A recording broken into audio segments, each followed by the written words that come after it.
I get the post-lunch group. They're filling in. I used to make people do burpees, but I'll spare you. But I have 25 minutes to share a lot of exciting information, so there'll be mental burpees, so stay tuned. So what I'm going to do is present a systems biology introduction. I'm going to introduce the concept and application of functional medicine, introduce functional nutrition, which you've heard this morning, and I'm going to compare and contrast conventional medicine, allopathic medicine, with functional medicine and chiropractic care. And then, as always, as I've sat there for many years listening and learning, I want some 3 clinical pearls that you can take away. If you've never been familiar with functional medicine, then you can implement them right away. If you're an expert, then hopefully you'll learn something new. Has anyone heard of the term functional medicine? It's a hot topic. It's one of the most searched Google medicines right now. So I want to clarify what it is. Before I do so, I'm going to talk about a couple things that really baffle me. This picture is representative of matter that is one of the biggest mysteries in all of the universe. And astronomers all agree it's there. It makes up 85% of the universe and 3/4 of all the energy. But they can't prove it. And they argue about it and they debate. But what we all know is it's there, and it's called dark matter. And will we ever know what really creates this matrix of the universe? I doubt it. I hope so.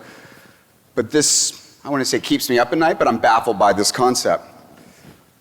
I'm also baffled by genetics. We are in the genomic era.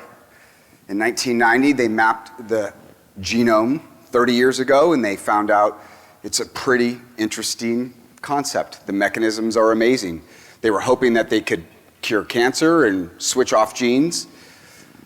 They found out that these 3 billion nucleotides that we all carry, that are wrapped up in these linear 23 chromosomes, carry a blueprint, our genetic blueprint, and that's our instruction manual.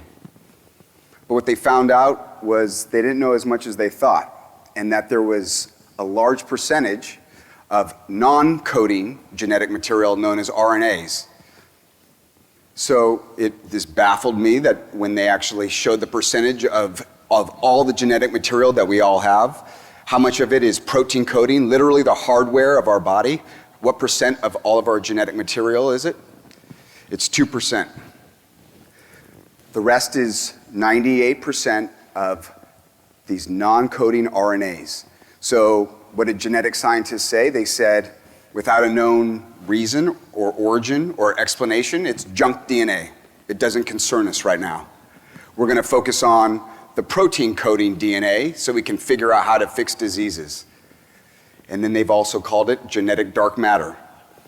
And so what I want to share is maybe 30 years later, there's studies and there are mechanisms suggesting that there might be some very important applications within this area right here.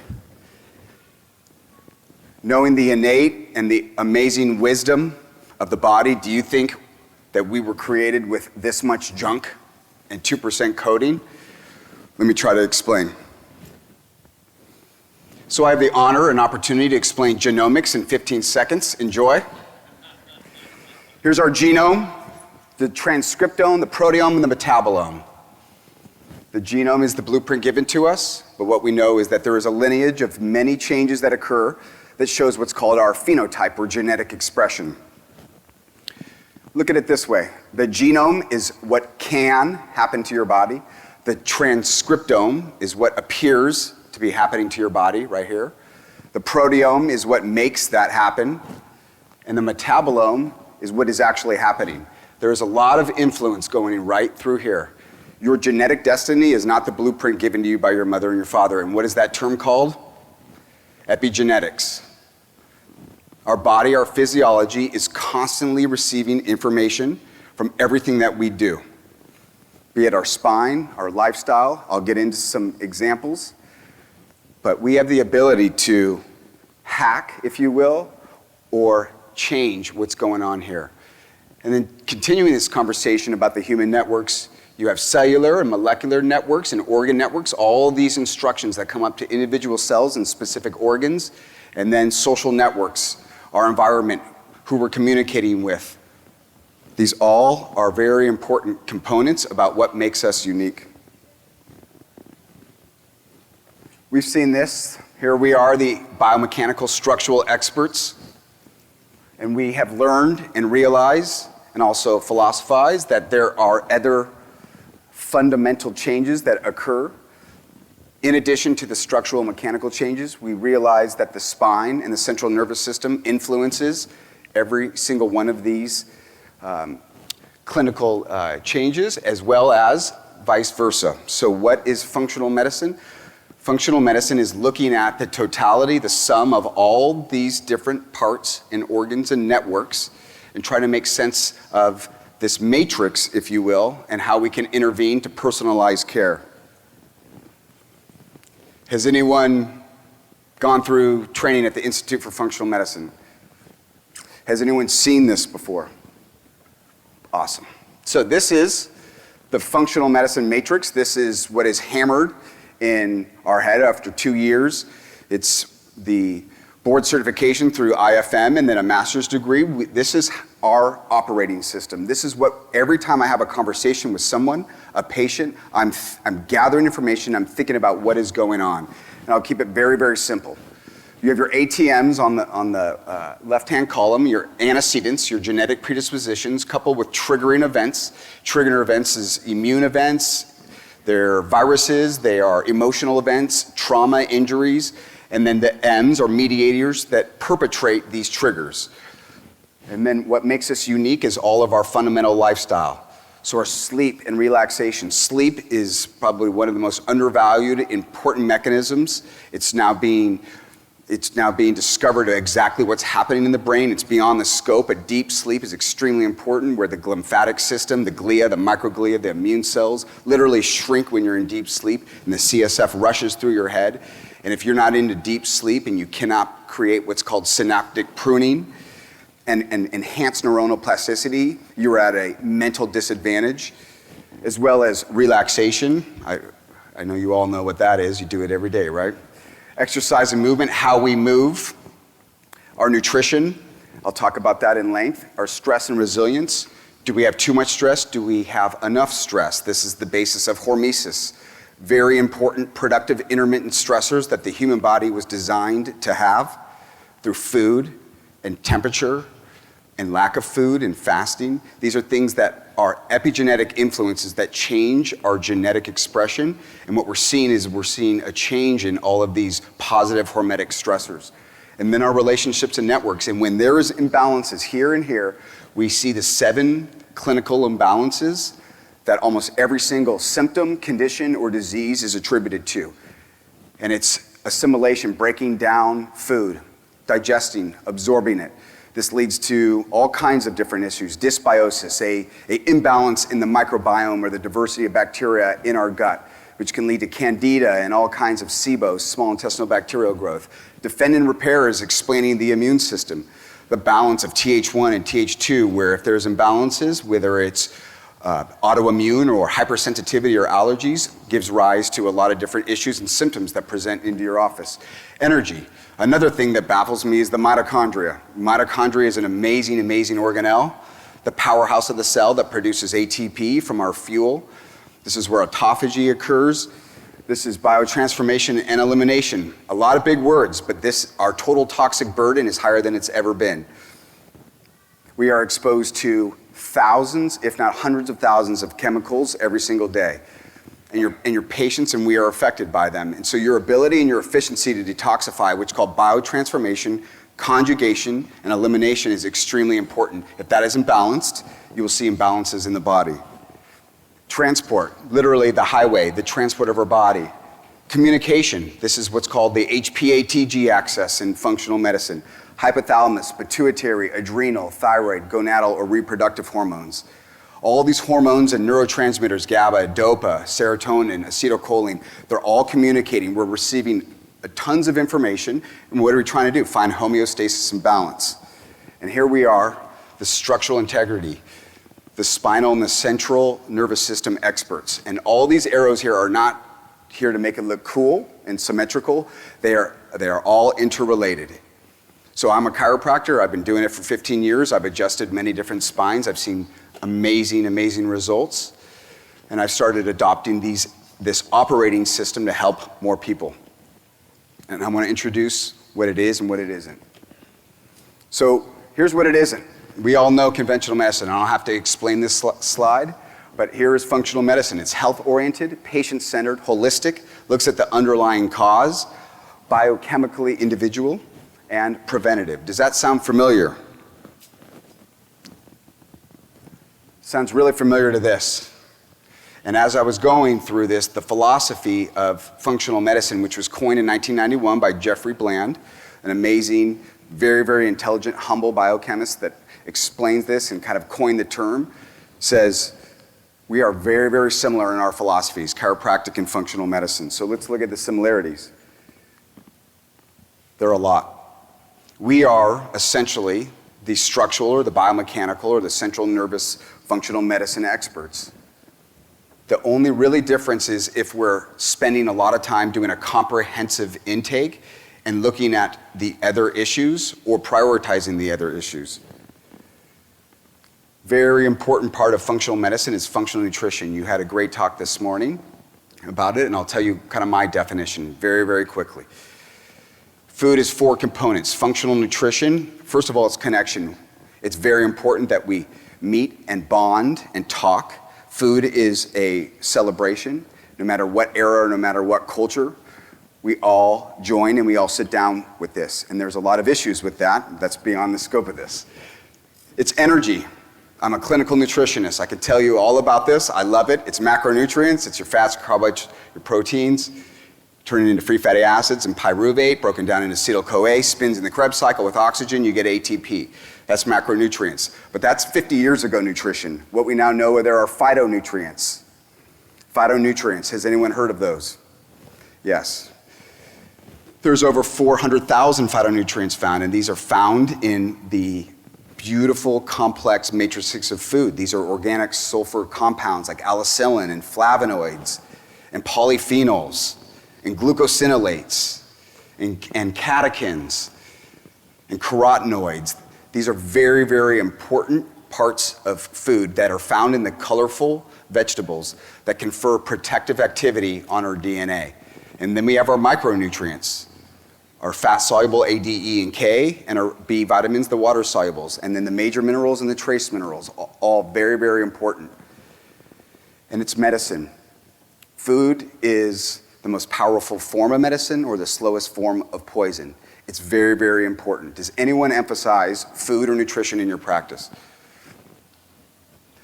Hopefully, if you don't, I can make a strong argument about why it would be a great thing to complement a spinal adjustment. It should be our prescription, in addition to their musculoskeletal prescriptions. Core, adjusting. The axis of epigenetic influence. Our health status, each one of our health statuses, or our patient's health status, can be influenced by 2 concepts, epigenetics and nutrigenomics. Here's epigenetics. The sum of every decision that we make from the moment we wake up to when we go to bed is what makes up our unique environment, and every single person's environment is different.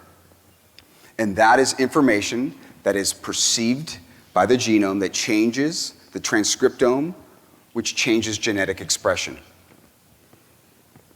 The genes load the gun, the lifestyle pulls the trigger. Then you have nutrigenomics. And nutrigenomics is the study of how nutrition affects our genetic expression. And morphogenic materials. Let's talk about this concept. This is brand new. It's fairly technical, but I'll try to give you the best explanation. We have things called microRNAs. And microRNAs are produced endogenously from our genetic material. They're part of the transcriptome. But all other species also produce these microRNAs. It's called the exosome, and they have been found and researched and proven to be in animals and plants and funguses and bacteria.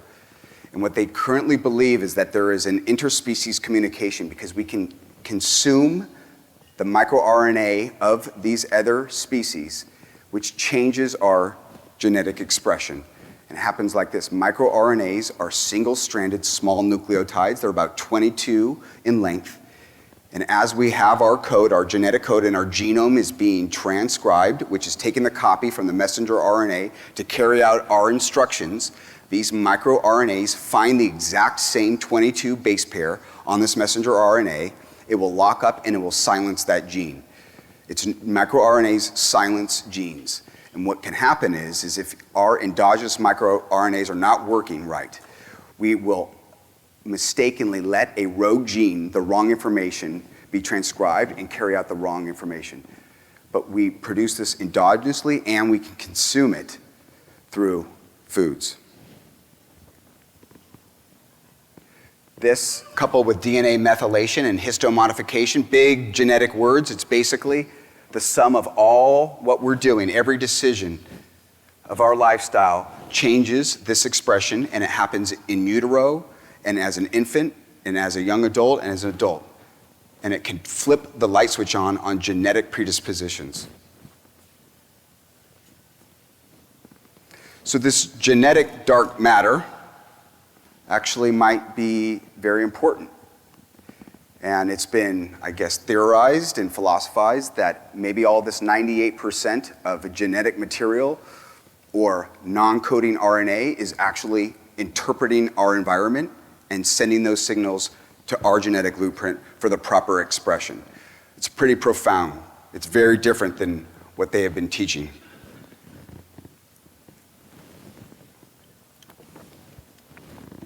There's a group of Proto Morphogens. This is morphogenic material. And these Proto Morphogens, or PMGs for short, were found by Royal Lee, Dr. Royal Lee, in 1947. And he called them cell determinants, and he said that we can actually consume plants and desiccated glands that have information, genetic information that changes what our body does. And that long ago, to have that type of philosophy is amazing. And what is happening right now is that the study of genomics, or the omics cascade of the microbiome and the transcriptome and the microRNA is now catching up to what was theory, in that we can consume these in foods and we can also take them as pills that provide information to our genetic code, which can influence our genetic expression. They're from glandular extracts as well as plants. They're necessary to direct the metabolic processes, growth and repair of all living tissue. And now research has revealed that you can actually show these in blood chemistries. Who's here for Colin O'Brady's talk? Do you guys remember talking about the NIC, the Nutrition Innovation Center? It's in Kannapolis, North Carolina, and it's a collaboration of Standard Process and Duke in North Carolina, where they are in the trenches trying to figure out what all of this food does and how complex it is. And I've been there and I present there, and it's amazing the research that they are pulling from this on how important nutrition is in our overall health. Whole food supplements. I started school and I wanted to stick to adjusting and felt like I was a salesman if I tried to recommend a supplement or a nutraceutical that I call it now. And then as I became more experienced and realizing that there is a vast tools that we all can use, I started realizing that supplements, which I don't even really say in my clinic because it conjures up GNC protein powder, but nutraceuticals, prescribed nutraceuticals for specific people, complements spinal adjustments and lifestyle changes. Whole food supplements contain the original matrix of these foods that can give us this biological information that can change our physiology. And that's a powerful tool we have amongst many other tools. It's very complex, and do we really know? Not at all. We can put a man on the moon, but we don't know what's in a carrot. That's just fact. And every single person is biochemically individual. Our microbiomes are all different. 100 trillion strains of bacteria reside in our gut, and they metabolize all the food differently. And the pairing of all these foods and each one of our genetic uniqueness, called single nucleotide polymorphisms, or SNPs, make our metabolism very, very different. There is no way you can say this works for you and this works for you.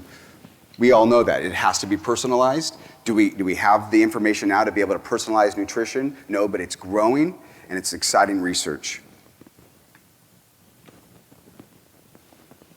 Ideally, it would be to take all these essential amino acids, essential fatty acids, all of these great probiotic-rich strains, all these fat-soluble, water-soluble vitamins, trace minerals, and package it into a pill. The ultimate goal is you get it through food, but how many of you advocate that, and how many people actually do that? It is hard, very, very hard to have a very well-balanced diet. It's inconvenient for a lot of our patients. It's a priority for most of us and for a lot of us, but it's very hard for a lot of other people. And it's a very important part of what I believe is chiropractic that complements the power of an adjustment, and very important in functional medicine, because in functional medicine, my scope of practice is identify the problem, address the problem, find the root cause of it, and take that matrix and try to categorize and say, what do we need to intervene first? And my scope of practice is adjustments, nutrition, and nutraceuticals. So we're left with a decision, I guess. And I put this in there because I said, if I'm going to throw the word matrix into a presentation, I better have this slide up. So we're left with two real choices. And you know what these choices are, so let's review them. Are you or your patients avoiding inevitable problems, or are you achieving your genetic potential? Are you observing your health? Are your patients observing your health? Are you actively participating in it? What causes disease versus what causes health? Are your patients reactive or proactive? Are you surviving or thriving? How many people choose the red pill? How many of our patients have a hard time doing that? I have information, I give analogies and metaphors, I try to motivate them. It's hard, it's very, very hard. Therapeutic lifestyle intervention is difficult. You have to change one's perspective and rituals, but it's absolutely possible. I've seen it, and amazing things happen, which complements chiropractic adjustments. Is there a demand for it? Well, $4.2 trillion says yes. The paradigm is shifting. Patients are coming in saying, I need you to help me with this, whereas maybe 50, 40 years ago, you would have to convince them. We are perfectly aligned as holistic alternative experts to be able to provide different types of techniques and different types of therapies. And you don't have to sell it, you just be aware, explain, educate, heal people, and they will tell every single person, every single family member, this person can help me. So 3 simple functional medicine chiropractic pearls. There's a mnemonic through the Institute of Functional Medicine, which again is hammered in our head, and it's go to it, GOTOIT. We gather information, we organize that information, we tell that story back to the patient so they realize there's a partnership and we're on the same page. We order specific tests or labs that help confirm what our working diagnosis is. Then we initiate a plan, and then we track it, go to it. You don't have to do all of that if you don't implement functional medicine, but you can gather information just by using unique intake forms. We all use intake forms. You could find one that just covers a couple other things where you could understand and maybe create a conversation or initiate a conversation about other symptoms that are presenting. I see so many digestive problems, adrenal problems, toxicity problems, energy problems, skin disorders, anxiety, depression. We all see these if you're in practice. And if there is an operating system that can help us at least understand where these problems are and we can prioritize a change, we can help them in addition to removing the subluxation. You can order the appropriate test to confirm them, but if that's not something you do, running lab tests or saliva adrenal tests or microbiome stool tests or urinary organic acid tests to look at the mitochondria, you don't have to. And then you initiate a personalized plan, and I believe that it's lifestyle first, nutrition, and then the use of strategic, personalized nutraceuticals that complement those two changes. Lifestyle. How are they sleeping? What time do they go to bed? What is their circadian rhythm? How are they moving? Are they moving with the right intensity? Are they having the fitness goals of cardiovascular, pulmonary endurance, and strength and power and mobility and flexibility? What is their network like? Are they stressed? These are questions that we all should be asking our patients and then eventually implementing in a way that we're comfortable with. Because when you create a power of diet, chiropractic adjustments, and complementary nutraceuticals, you will see a lot of people get better very, very fast and refer a lot of different people. So I have many different quotes. I use these in different presentations. I figured Galileo would be a good one if I'm talking about genetic dark matter to start, and it's, we cannot teach people anything. And I have patients that's absolutely true. We can only help them discover it within themselves, and that's just a testimonial of what we are. We are healers, or shamans, or coaches, or motivators. We are perfectly aligned to be able to explain to people how comprehensive health affects their lifestyle, and we want to motivate them. As a nutritionist, I give supraphysiological doses of vitamin I, and that's inspiration, and it's different for every single person.